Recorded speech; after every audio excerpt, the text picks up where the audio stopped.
My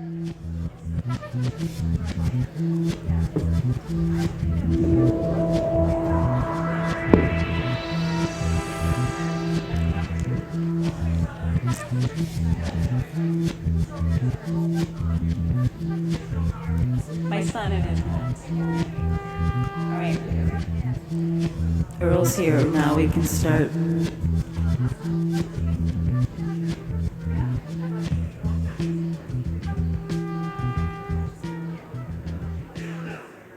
Capcom, Gemini 8.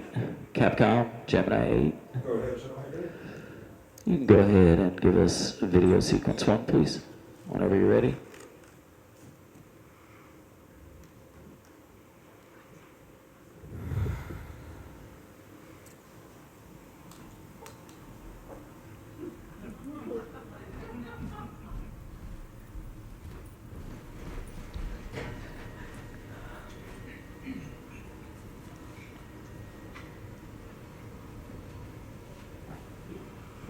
Go ahead.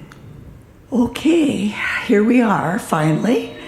I'm going to give a little bit of a short background context, I guess. We moved to Minneapolis in 1962, and Walter went to work at Honeywell at that time. We arrived not having had any children. You also have to realize I was 22 and he was 24. We were just young things. And Honeywell brought him from New Jersey for a company called Kirfot.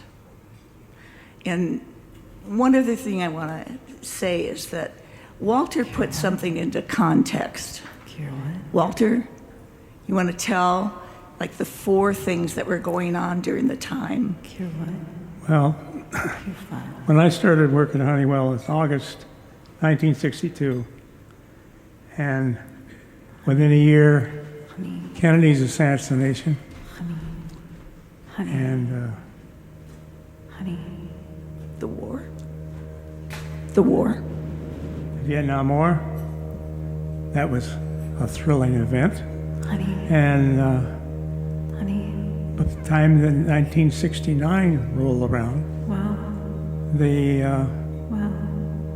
had a man walking on the moon. So this is a picture of the Gemini, and I was tasked to work on that program. And the Gemini was a precursor to Apollo, and Apollo was in test mode, and they're getting ready to launch that big rocket, Saturn V. So Honeywell was a supplier to McDonnell Douglas on the Gemini. And the Gemini was basically a training vehicle to familiarize astronauts and all the methodology with going with men in space. It was a precursor to Apollo. So if you recall, early in the 60s, I don't recall that exactly years, I want to say 59, 60, 61, pretty much in 62. There's a Mercury system. And if you've all appeared or saw the astronauts, they were made from the right stuff. So many men. They had to be So many men. Accomplished test pilots. So many men. Very few of them were engineers, but they were test pilots, jet test pilots. So many So, men. working for the Honeywell, we put the guidance system together for the target for Gemini. Gemini was maneuver in space, be driven around, and with reaction jets, we could turn it this way, make it go up, make it go down, and it was docked. This vehicle was docked to another part of another rocket called the Gemini, which was made at Lockheed. So it's American industry hitting on all whistles. Okay, let me ask you this.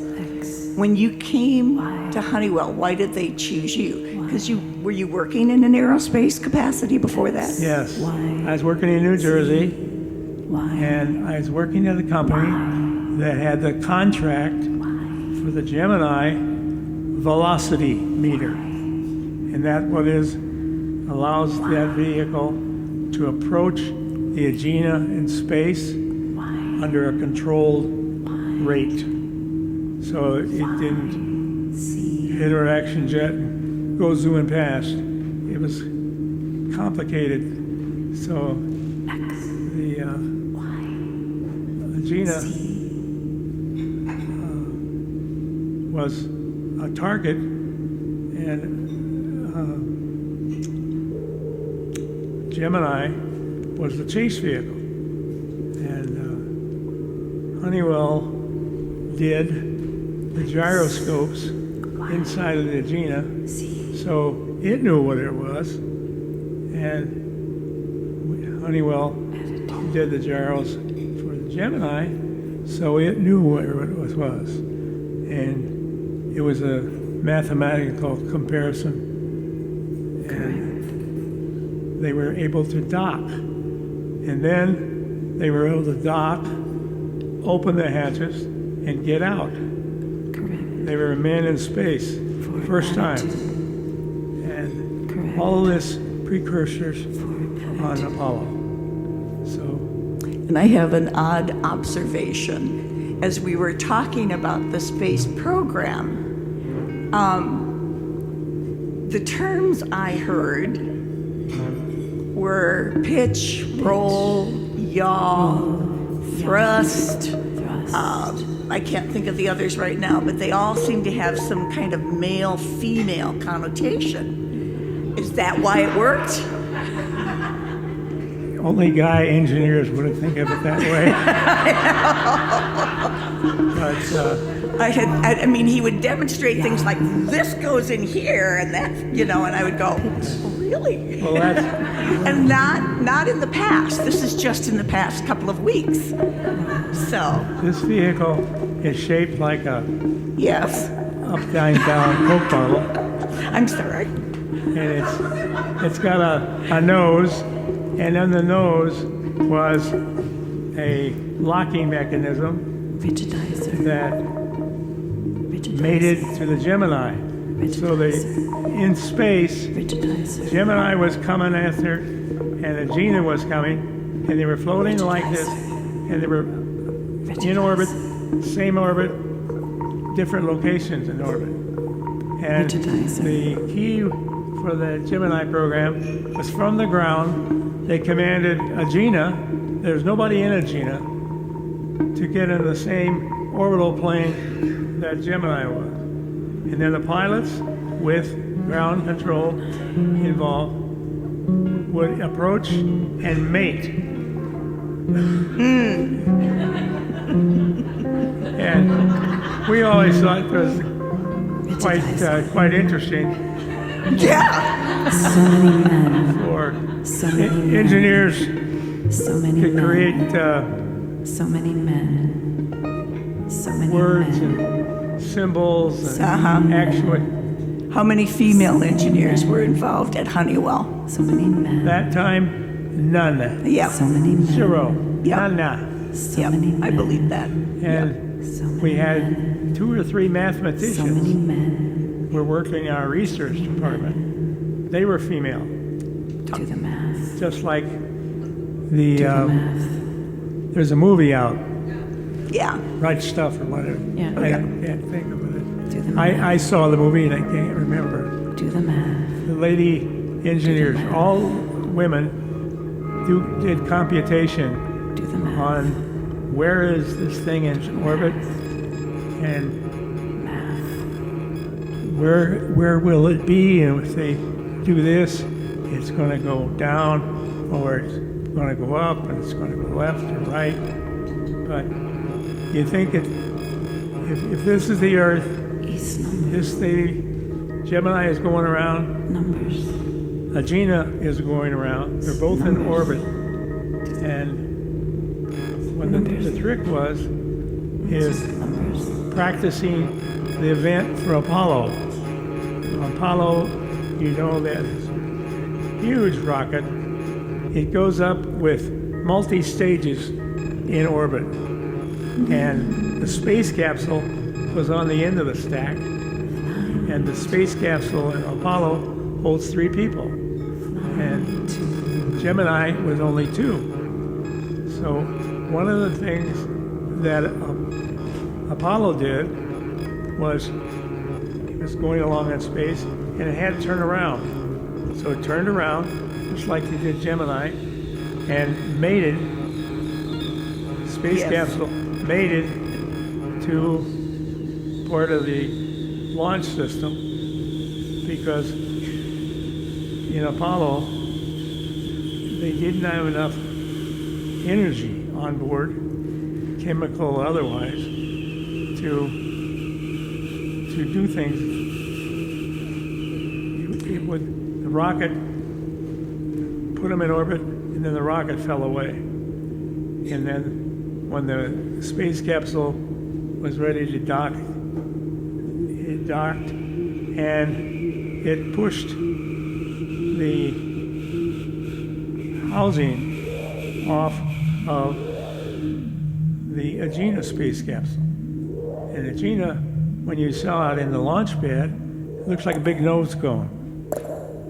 But You know what I'm thinking a lot about, Walter, is we've seen it, we've watched it, but as we're talking about it, the real complexity of the system and how everything had to work correctly and be just right. So what was perhaps your biggest fear personally in the part that you worked on? Did you have a fear of failure in what you were working on with Gemini and Apollo and Agena? Did you ever think about it, or were you just so caught in the problem that... I was privileged because I was a guidance person, and I knew gyros, and everything had a gyro in it. And so I got involved with designing, testing, evaluating, and never got on TV. Or had a story made. But the interesting thing about Honeywell in Minneapolis, that when I was there in about 1968, there was 20,000 engineers or engineering-like people supporting the leftovers from Gemini, the beginnings and the leftovers from Apollo. Wow. In Minneapolis. So many men. Columbia Heights was So many men. the epicenter of where everybody lived. So many men. You have The plant that supported this 3 minutes. was on Ridgeway and Stinson Boulevard. You have 3 minutes. All right. I have, that was command control. That was your inner voice. So what I'm going to throw in here at this time is, as we talked about what was going on, what came out for me is the sense of a relationship in the marriage and the time that we were in. Because I'd pull out a flag and wave it right now if I could. We women were expected to be everything for them to be able to perform and have a good rocket or capsule or whatever. And it's not like I feel like a victim, but it began to come to me that there were times when we canceled a high school reunion in Springfield, Illinois the night before because his boss asked him to stay. There were times when he was supposed to be at meetings with me that he never showed up because he was up on a scaffolding somewhere. I had no idea. So there's a term that Mission Control taught me, which is called loss of signal. As things are orbiting, there's a point of about 8 minutes, I believe, where there's no signal. They can't talk to control. And what hit me is that, in a way, that was a sense of what the marriage was at that point. I was there, he was there, and what were our signals? Where was our pitch rolling, y'all? So, yeah, I know. Anyway, it was just an observation, and we considered the astronaut wives as real heroines. And I resented the hell out of it. So, I've asked Walter before, where was your concept of family at that time? Oh, that's with somebody that spent the paycheck in the grocery store. Yeah. It just shows you what the time was like. Really, that it was, and we as families and women accepted that. It was our role. In the 60s. Well, flower power was coming.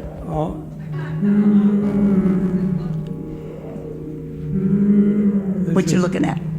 Oh, I bet we're over our 3 minutes. I bet we're going to disintegrate, blow up in space, go out of orbit, right? Rotating. Command control. Do you have anything else? Probably a lot, but no. This is just a little slice of what it was like at that time for both of us. He was doing his thing and I was doing mine, and we were trying to hold it together. And we're here 58 years later. I think we're still holding it together. So, thank you. That is it.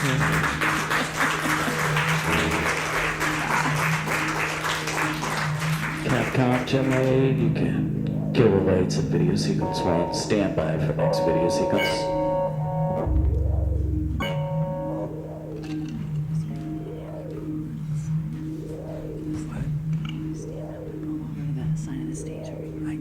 Got me over there. Stand up and go over to the side of the stage and sit on your walker next to that chair over to your right. Okay. I think command control is chewing him out for not being more present.